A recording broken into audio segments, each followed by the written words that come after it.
Matamgi Manipuri Wari channel asibu tabiriba khwai pumnamakpu taramna okjari ngasi amuk laubirasi Moura Hingchabira 13 suba tangka.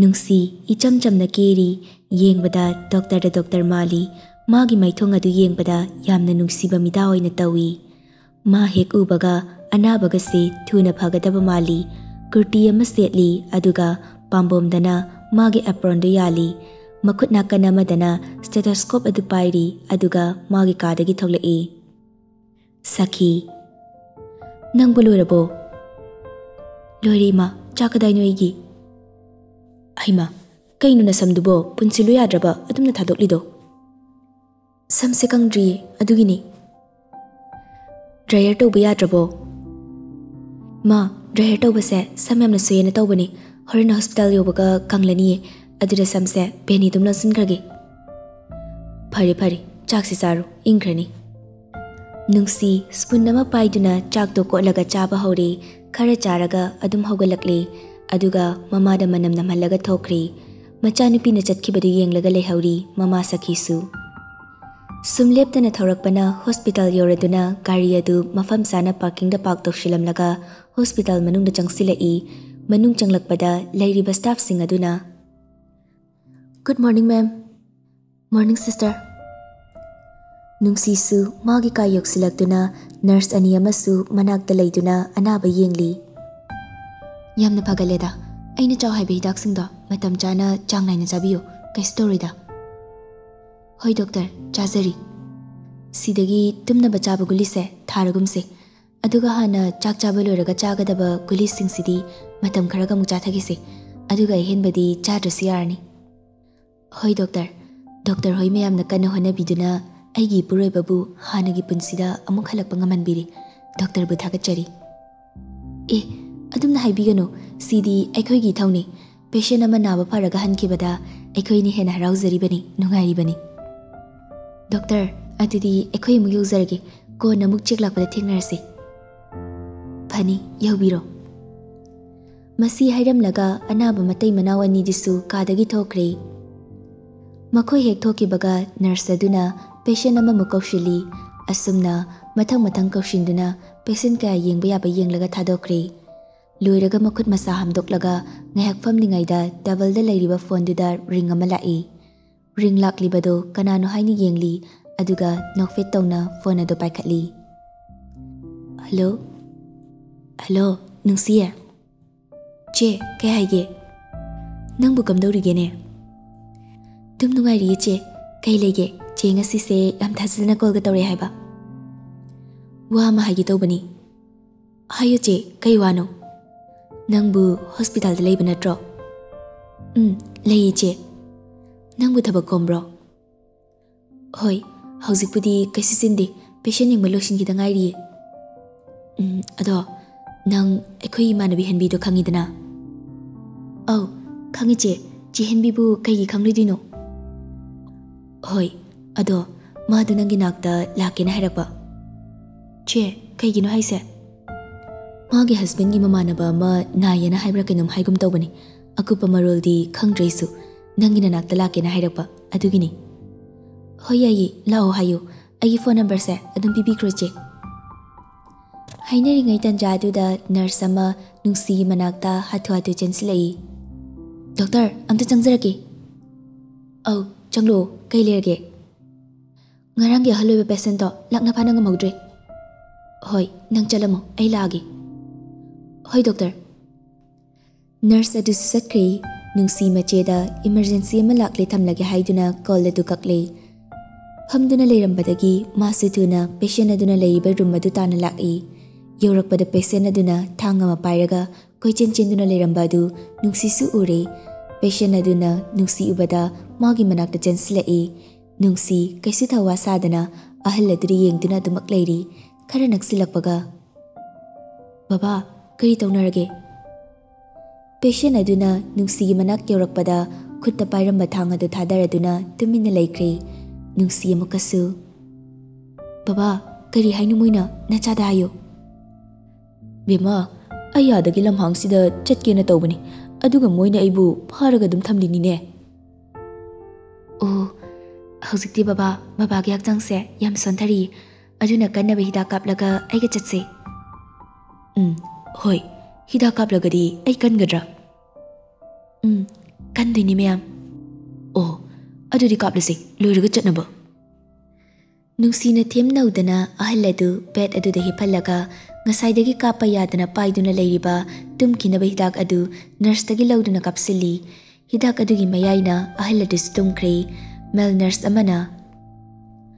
Doctor laamdradi ekoi sibagi wafamni ngasaidagini lakna fanarise. Makoida force tawiganu yari makaidi makoibu nungsina ingna tapna loinabigadabani. Asumna nungsi patient adu mathang check tawri.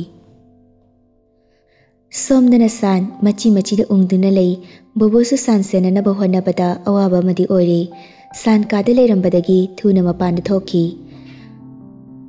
Bobosu sangi matungda tanarai bobona sangi makut adu pharaga. Tamo kaidi satino? Asida chalugi tawbani. Tamo se changna se horen oina aiga punna chalase haujikti nuksa yamna sari. Haujik chate yadabani nang kai khange? Haujikta ai chalameba aduda mi amta lehaude lao changna se. Bobona san bu themnauduna imungda pushilai san phamungda tumina famlaga laikre. Bobodi sangi mawong asida masadu tumba chaba khangdre awaba haibadu oiri lenge henbigasu chak tokladuna famlaga leiri. Nangbu namanabi duda phone tawni haibadubu tawrabo? Tawreda. Doctor dugi number piri mamingbudi nungshi kaubani. Ado mana hairakpada hausikadum chatlona hairi kamai tawsige? Yare dudi doctor da intoxilo hauzik lake hayo. Hoida. Henbi nungsigi number aduda amuk call tawsili nungsi su patient yenglibanina call lai khanglabasu paiba nungaitabadagi pairujre. Da phone pairakti kamai tawdino? Amuka tawsilo. Henbi na mukas tawsili handaksu pairakte nungsi su patient round yengba loiraga pocket yawriba phone adu lakthoklaga yengli. Number khangdaba miss call ani hum leiramba duda number ado true caller da changsinduna yengli. True caller aduda Henbi gi ming tholakpa duda call back tawsili. Henbi su ngasai call tarambadagi ngahak uirol tharol tawrure nungsina call tawsilakpa duda mit singlaktuna paikhalai. Hello? Hello? Che Henbi natro? Oh, mani. Ngasai nungonda call tarambani. Che, kari leirage? Noina tegi mamanaba ama naduna leiraba. Ado mase nangina nakta puraklaga nangbamta yenganingba. Oh, hoi puro che. Ai pungani da mu opidi leye aduda hoina pubirao. Hoi, yam nungaire adudi. Nungsi che sutamlage ko. Hoi che. Phone thamnarba matung chak tokpagi ngahak pothaba oina hiptuna leiriba lengi nakta laktuna. Dada, tabro. Kari tawrage? Doctor pa fawnari hauzik pungani da opidi lei hai magi aduna hauzik chatnaba tawsi ichilei mahoidusu hairo. Hoi, nangsu saluse loisilo. Lenga Henbi gana leimaga leirikada pau piraduna san hoida lakli bobosu machena pau haibadagi mayambagi manakta laklaga. Tamo. Doctor chaluse. Kaige kanana bayauge? Tamogi sado amti yengthokse yam soksile. San su saugalai.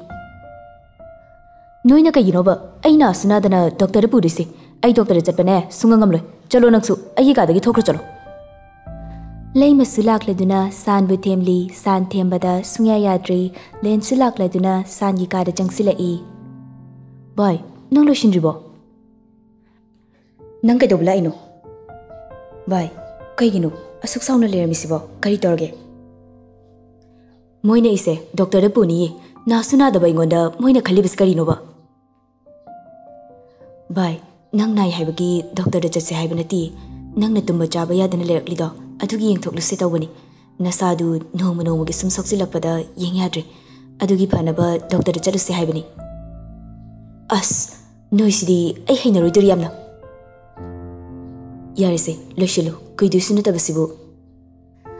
Lena sanbu themleduna firolo shiladuna leiri khenbi leima len tawraga sanbu puraga hospital da lakli.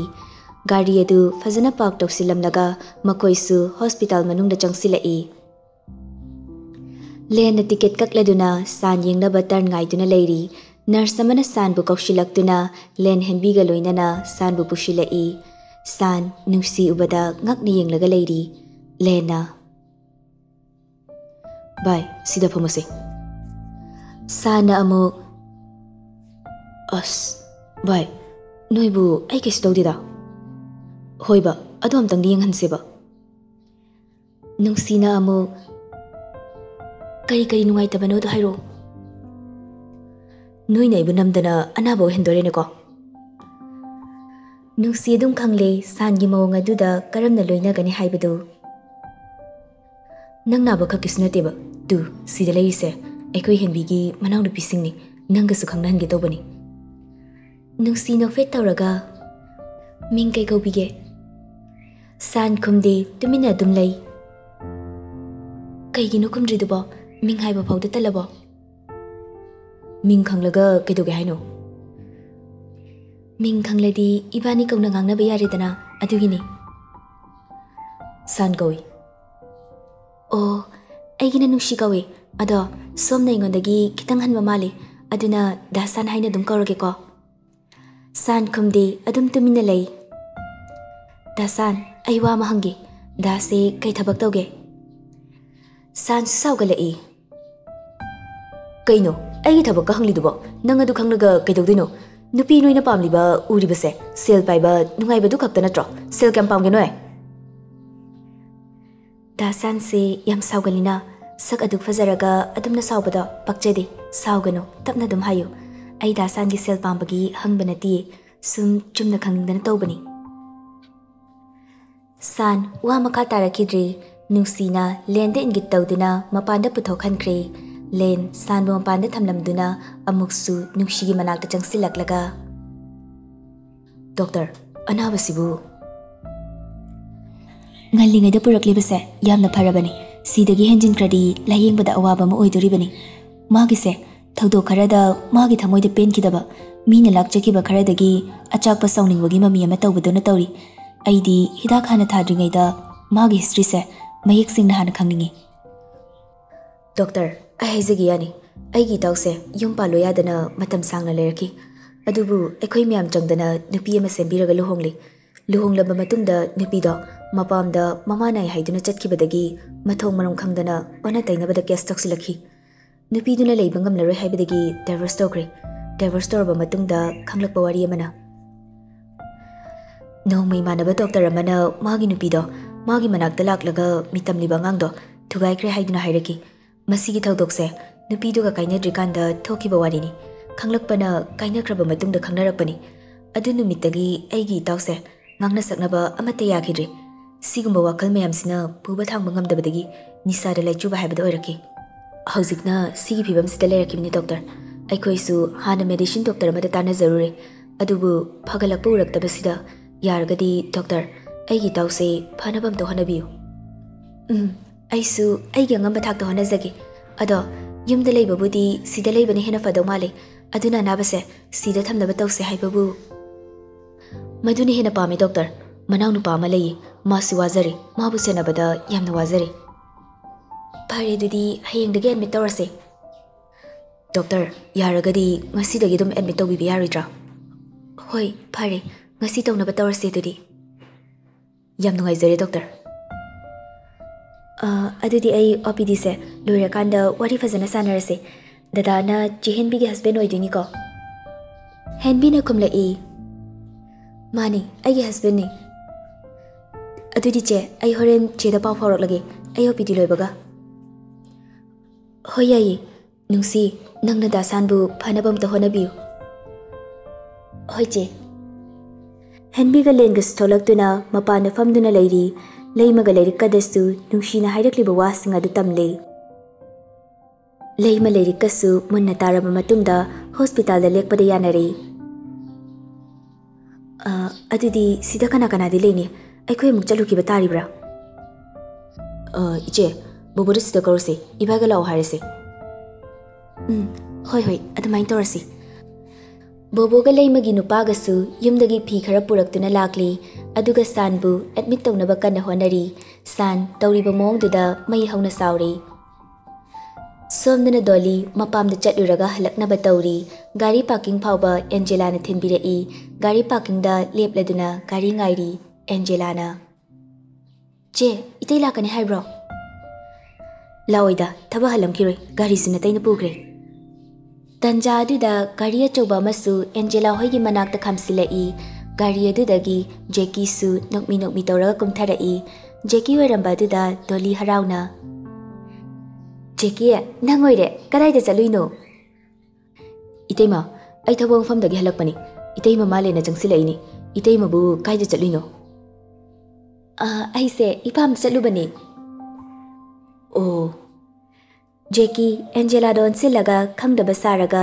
ꯗꯣꯂꯤꯗ ꯍꯪꯂꯛꯏ ꯏꯇꯩꯃ ꯃꯥꯅ ꯀꯅꯥꯅꯣ ꯃꯥꯅ ꯑꯩꯒꯤ ꯏꯅꯥꯎꯅꯨꯄꯤ ꯑꯃ ꯂꯩ ꯍꯥꯏꯕꯗꯣ ꯃꯥꯅꯤ ꯑꯣ ꯃꯁꯛ ꯌꯥꯝ ꯐꯖꯩꯌꯦ ꯐꯖꯕꯅꯤ ꯑꯩꯒꯤ ꯏꯅꯥꯎꯅꯤꯗꯅ ꯑꯗꯨꯕꯨꯗꯤ ꯑꯗꯨ ꯏꯇꯩꯃ ꯍꯧꯖꯤꯛꯁꯦ ꯀꯥꯏꯗ ꯆꯠꯂꯨꯗꯣꯏꯅꯣ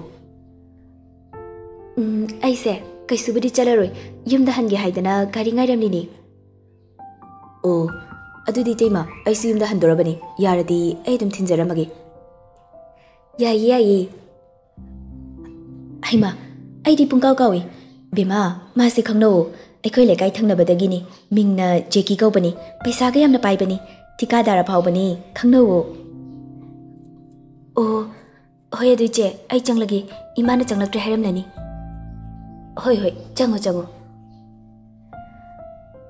ꯃꯁꯤ ꯍꯥꯏꯔꯝꯂꯒ ꯑꯦꯟꯖꯦꯂꯥꯁꯨ ꯃꯌꯨꯝꯗ ꯆꯪꯈ꯭ꯔꯦ ꯗꯣꯂꯤꯒ ꯖꯦꯀꯤꯒꯁꯨ ꯃꯌꯨꯝꯂꯣꯝꯗ ꯋꯥꯔꯤ ꯁꯥꯟꯅ ꯍꯜꯂꯛꯏ ꯇꯦꯃ ꯑꯦꯟꯖꯦꯂꯥꯁꯦ ꯃꯁꯛ ꯌꯥꯝ ꯐꯖ ꯂꯩꯔꯝꯃꯤ ꯑꯩꯗꯤ ꯉꯥꯎꯔꯦꯗ ꯑꯃꯨꯛꯀ ꯍꯦꯟꯅ ꯐꯖꯕꯅꯤ ꯑꯗꯨꯝ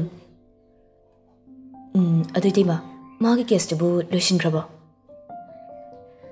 ꯂꯣꯏꯁꯤꯟꯈ꯭ꯔꯦ ꯅꯨꯄꯥꯗꯨꯅ ꯊꯨꯅ ꯗꯥꯏꯚꯔꯁ ꯇꯧꯕ ꯌꯥꯔꯛꯂꯤꯗꯣ ꯈꯪꯂꯣ ꯑꯗꯨꯝ ꯑꯗꯨꯅꯦ ꯇꯦꯃ ꯅꯨꯄꯥꯗꯨꯅ ꯈꯜꯂꯤꯗꯣ ꯀꯩꯅꯣꯕ ꯑꯉꯥꯡꯁꯤꯁꯨ ꯃꯥꯅ ꯅꯝꯗꯅ ꯃꯥꯡꯍꯜꯂꯤ ꯑꯗꯣ ꯃꯥꯕꯨ ꯂꯥꯏꯔꯤꯛꯀꯗꯤ ꯃꯈꯥ ꯇꯝꯗ꯭ꯔꯕꯣ